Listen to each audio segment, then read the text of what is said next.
anyways, hey, well, hey, congratulations. I'm glad I took your Zoom virginity or whatever we Yeah. call Well, it's nice to see you and meet you. it. Terrific.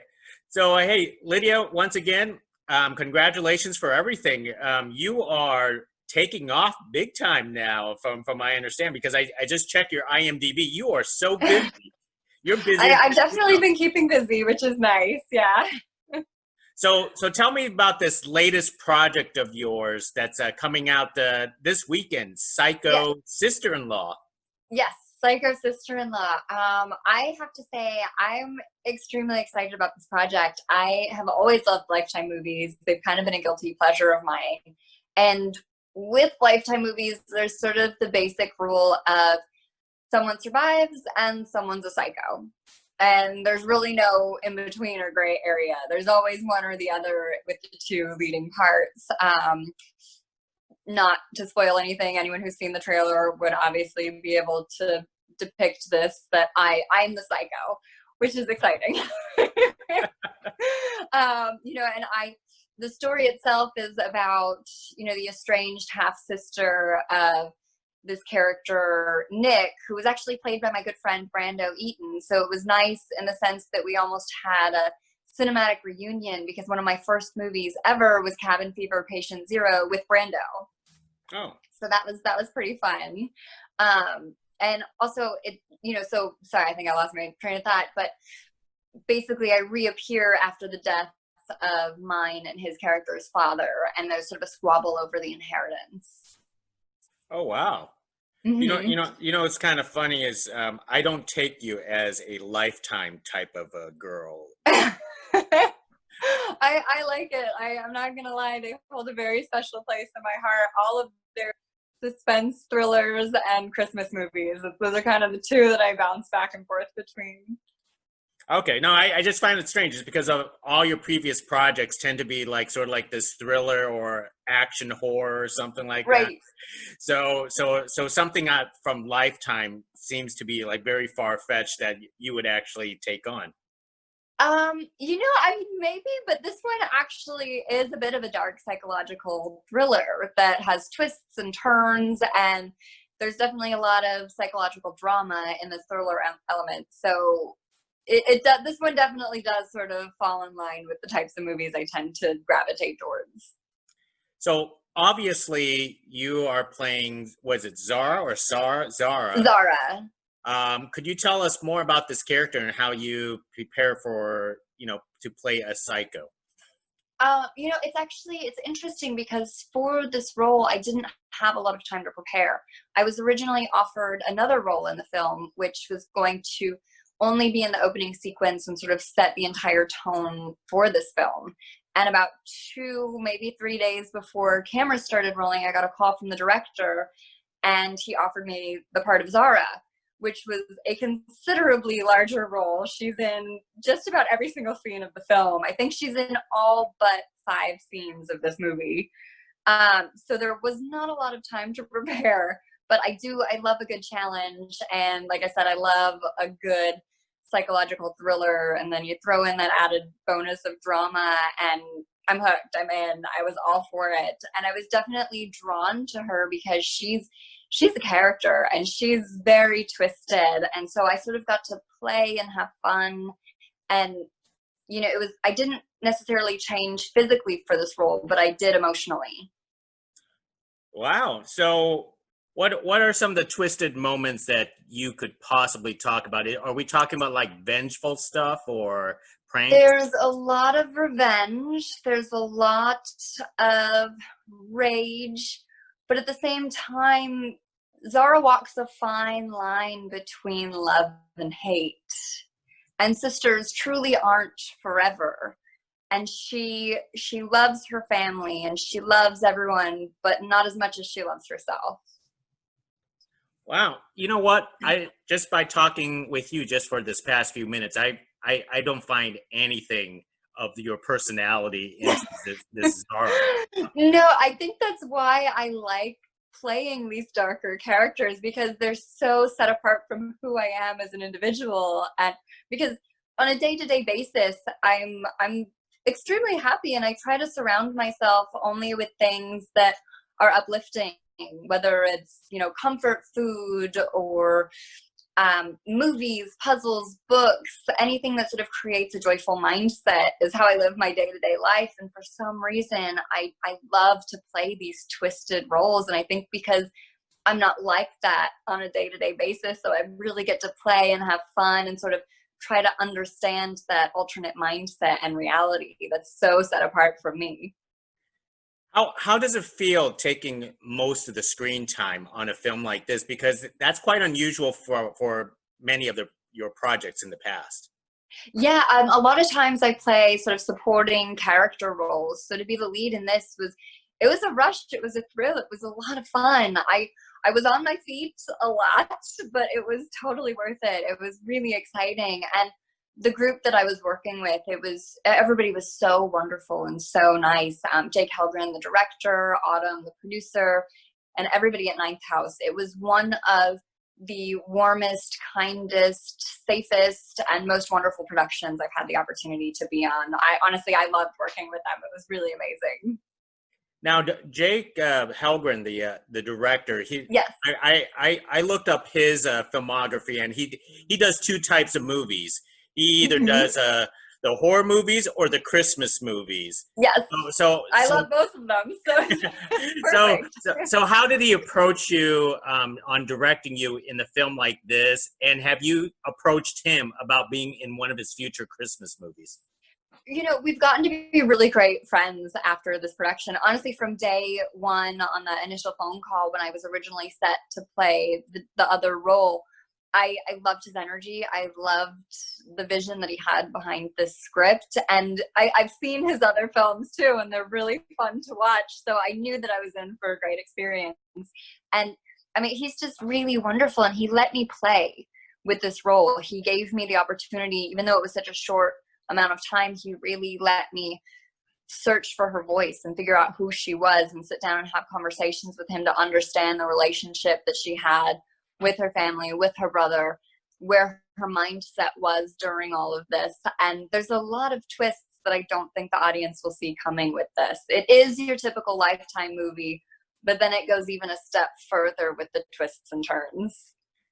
Since you love playing darker characters, how do you shut that off when you go home at night? Well, it's acting. It's definitely not me. So. You know, it's more interesting on how I probably turn it on when the cameras roll, where you know, maybe it's a skill or maybe I'm just a little weird, but it's really fun to sort of go from having a happy conversation like we're having right now to suddenly the cameras are rolling and you have to snap into that instant crazy in a sense. Talk about your co-stars, because you did mention before that you acted with Eaton before, but I think you also acted with Haley Bauer. No. No. No, the only person that I acted with before was Brando. Oh, And okay. that was one of the first films I'd ever done. Andy, who was also co-lead in this, and she plays my sister-in-law, it was the first time that we'd worked together and I met her, and she is absolutely amazing. She was a dream to work with. We had so much fun during our scenes, and it was, you know, it was hard sometimes because we would go from sitting there laughing to suddenly screaming in terror and having a crazy argument. So it was a really interesting and fun dynamic and moment. And there were definitely times when we'd have to get through those serious scenes where it was refreshing to be able to have those lighthearted moments and conversations after the fact, because it does get intense sometimes and you have to sort of get the adrenaline going. How do you choose your roles now? Because I noticed in the past you tend to go with like the horror or, you know, those type of genre, but I actually noticed you are quite busy in the future, and all the stuff is being listed. Now it seems like there's a lot more drama. There's a bit more drama, and I think, you know, I tend to be drawn to more of the character roles and the scripts that are a bit more challenging, where the characters truly have more depth, and that's truly one of the things that I like. And you know, most women would not agree with what I'm about to say, but it's one of the things I like about getting older, that the characters have a richer background, a richer story. They're more fully developed, and it's, in a sense, you can tap into various parts of yourself as a human, or even discover new parts of yourself as you're tapping in emotionally and physically to prepare for the various parts. So tell me about your attraction to more like these independent projects, because I actually noticed that you do like all these independent projects. They tend to be I small do. cast, limited budget. What's your attraction to those type of things? I love the indie world because it's so much more intimate, and you really get to spend time with all the other actors, the grips, the DPs, the cinematographer, one-on-ones with the directors and the producers and the hair and makeup, and it becomes more like a family. And I love big budget pictures. I love going to the movies, and hopefully one day I'll be able to go back to the movies. But there is something that's just so special about, and a little bit grittier and much more family-like when you're doing an indie project where you can be out in the middle of nowhere and you really have the opportunity to experiment and play and live in the moment. And it's not that the big budget films aren't artistic and aren't fantastic, but there's just something that's, I love the intimacy of the indie world. And there is really something that's so special when you decide to play a role and you have to truly make yourself into this character. And I truly believe that on the indie films, you get to live the part and, own the words that you're saying. And you really have the opportunity to breathe life into the role and sort of take a beat and have those little moments that make the difference. So what do you aspire to do in the future? Are you hoping to continue this path, or maybe you're using this as possibly a stepping stone into a blockbuster film someday? I love the indie world. I don't think I would ever want to leave it. If I had the opportunity to do a big blockbuster movie, of course I would jump at the chance and I would love to do it, but I wouldn't leave the indie world behind. I love it too much. And I love playing characters. Truly, my passion is to be a character actor. Like, leading ladies and heroines are beautiful and incredible and powerful and remarkable, but there's something to me that really just gets me, and I gravitate towards more of those unique character roles. One of the actors that I truly admire and look up to would be Lynn Shay. And in my opinion, she's one of the most remarkable, talented, incredible character actors of all time. And she pops up in almost every single film. If you look at her resume, she's done, I want to say, about 120 something films to date. And she started back in the theater, and every single character and every single role is entirely different. If you look back at, Something About Mary versus Insidious, I mean, she's such a chameleon and so talented. And, that would be the type of actor I would aspire to be, where I want the longevity of a career. Notoriety and fame is great if it happens, but that's not why I'm doing what I do. I love acting. I love getting down and dirty and running the lines and playing the roles and throwing myself into a part. And also, I love prosthetics too. So I love it all. I found it interesting is because before you had a very, very successful modeling career, and then suddenly you just had just like a switch, you just wanted to become an actor? Well, Or no, that's always been with you? I actually always wanted to be an actor. I've been extremely fortunate in my career. I was discovered by Stephen Meisel in 2003 when we shot the cover of Italian Vogue, which came out later in April 2004. And overnight, my life completely changed. I started traveling the world, shooting virtually every single day, walking the catwalk for all the biggest designers. And it was absolutely incredible. I loved every single moment of it, but I knew that I always wanted to act. So yeah, one day I literally packed up my bags and my cat and I left New York for LA, and the rest is history. So what was much more demanding and harder, modeling or acting for you? Um, I have to say they're both extremely demanding, which is always what excited me. As I said previously, I love a challenge. And what people don't realize with fashion is you have to have that chameleon-esque quality. You have to transform. But unlike with acting, you don't have a day. You don't have 2 days. You have about 10 minutes before you start shooting, where the photographer sits with you, shows you the mood board, tells you what he wants, and says, here are the clothes. I'll see you on set in front of the camera, and you instantly have to transform and breathe life into that silent character that they have, with the expressions, with the poses and the movements and the fluidity and the instant changes, in order to keep that story alive. And you only exist in that world for maybe 12 hours, and then it's over and you move on to the next one. Where in film, it is nice because you have more time to prepare. You can really sit with it and live with it. But I do think that modeling helped prepare me for acting, in the sense where you have to be able to immediately turn things on the second the camera says, starts going, and they say, action. So it's been exciting. And I did always know that I wanted to act, but I will say modeling 1,000% helped prepare me for it.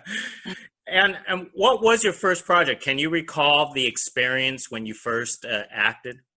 Yeah, the very first thing I did, I'm pretty sure I wound up on the cutting room floor. It was some indie movie, and I was sort of in the background of some scene. I don't remember what it was called. I just remember my mom was in the film, and Jennifer Tilly was in the film, and Joey Pantoliano was in it. And I was just sort of a background extra, and I was a teenager. And I didn't really do anything, so I was not sad. I got cut out. But the first thing that I really did was a combination of fashion and film.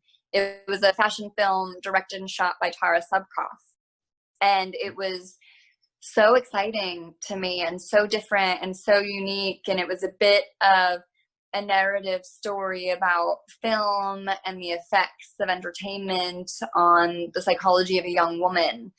And it was really exciting to me. And Tara has been one of my closest friends since even before we shot that together. And I knew I'd always wanted to act, but when we did that together, I knew that that's what I needed to do with the rest of my life. You've surrounded yourself with so many different celebrities. So when you have a chance to act along with some of them, it's no surprise, right? Because like one of them, I'm going to bring one of them was Nick Cage with Between Worlds. I mean, He's incredible. I would have been astonished. I mean, how do you handle something like that? He's so nice. Honestly, it was really refreshing, because it was nerve-wracking, because he's so phenomenally talented. I grew up being a fan of his movies, and watching all of them, and it was just really nice how down to earth and easygoing he was, and easy to talk to. And he loves to play in the roles that he's doing. So even when we were doing the scenes, we got to experiment, we got to make jokes, and we sort of got to laugh and have fun. And it was so lighthearted and easygoing. It was really nice, and it alleviated some of the pressure as well. It was kind of funny, because I think the last movie I remember seeing you was The Haunting of Sharon Tate. Right. With Hilary Duff, and you were playing a supporting role, but that was kind of like a disturbing movie. That was a very disturbing film for a variety of reasons, because it was based on an interview that Sharon had actually given to Fate magazine, and because it was a true story, it was very upsetting. And there were certainly some moments that were very difficult to film during that, because they felt all too real. But hopefully we did the story justice, and as well for the characters. Oh, absolutely. I'm not going to reveal the twist, but it was a whole lot different than all the other Yes. Sharon Tate. Although I do tend to die a lot. Is that just a preference of you for yourself? Well, it's certainly a reoccurring theme, but yeah, it's sort of exciting. I think I'm at about 16 now. 16 deaths. Yeah. Do you always go back and watch yourself and just enjoy these type of scenes? I don't really. I'll watch everything I've done once, but I don't typically go back and rewatch it. I think because I would like to believe that I'm still developing and growing as an actor. So, if I were to go back and watch something again, I'd probably start analyzing my performance and think about what I could have done different and how I could have improved it, or what I would have done now, which is not the same as obviously what I did then. So I think it's better that I just sort of watch it once and then continue to move forward and grow. I'm curious, do you watch it by yourself with friends, or do you watch it with your family? I guess it depends. Typically, I'll watch it with a couple friends. Sometimes I'll watch something by myself if no one's around, but at the very least, I watch it with my husband. Oh, is he a pretty good critic, or he just very supportive? He's a good critic, although he does not like watching me die, which I guess I appreciate. So, I mean, considering the alternative, I'm glad that he does not like to see me die. But it's a lot of fun. Well, one of these days, you two should actually do some kind of project. But I think We've talked about that. We have a few ideas, and we might actually start writing something together soon. excellent. And I noticed that you don't do a lot of television, except for the Sci-Fi's Z Nation, which was a television series. Mm-hmm. Why do you kind of like not go towards a television route? Because a lot of people love the television stuff because it seems to be more stable. Yes, I love watching TV. I love watching shows. It's fun to work on a series. I loved doing Z Nation. I loved doing South of Hell, and even The Face. That was a great time. But yes, the stability is wonderful and exciting. But at the same time, I don't know where I'm going to be in a couple months, let alone 5 years. And I'm not in my 20s. I'm in my mid-30s, and I'd like to have a family one day. And that's pretty hard to do if you're living in another state somewhere far off and away. That's true. Well, let me start wrapping things up with you. Oh, yeah. So, could you tell me about your future projects here, because you seem so busy, and I think you have something called With Teeth that's coming out pretty. Yes. Working on it. Yes. Sorry. With Teeth is sort of a retelling of the classic vampire lore. It's really exciting. I'm co-executive producing that film alongside Malin Ackerman. And I believe the last update I got was that cameras potentially will start rolling in October. Wow, that is exciting for you. And just one last thing, just for shits and giggles, how do you stay creative in times like this now? Oh gosh, well, I recently got a puppy, so he's taking up a lot of my energy and time. And he's not just a puppy, he's a giant. In the last 7 months, he's gone from 20 pounds to 85, and wow. He still has about 40 pounds left to grow. So that's been sort of exciting, just running him around and hiking in Griffith Park and swimming him in the pool. I've gotten really into cooking and gardening, which is also pretty fun. I have a lot of fruits and veggies that I'm currently growing in the backyard. And yeah, cooking, I started piecing together a cookbook. I haven't decided if it's something that maybe one day I'll share with the world, or I will one day pass down to my future children. I don't really know what is going to happen with that at this point, because it's still sort of new, but I'm having fun experimenting and just trying new things out. Well, I'm so glad that you're doing all this, because it seems like you have a very bright future ahead of you, and hopefully, thank you. You'll have a nice long career, just like Lynn does, and I hope so. Probably another 30 deaths before you accomplish it. Well, Danny Trejo is at about 87 deaths, so maybe, I know it might be a strange goal, but maybe I'll one day surpass him. And he's the most killed person, I believe, to date in film. So, again, strange goals to have, but I wouldn't mind surpassing him in that and becoming the most killed actor of all time. Excellent. Hey, well, Lydia, hey, thank you for speaking with me, especially making me your first Zoom interview call. Yes, sorry for the confusion trying to get it set up earlier, but I'm glad it worked and we connected.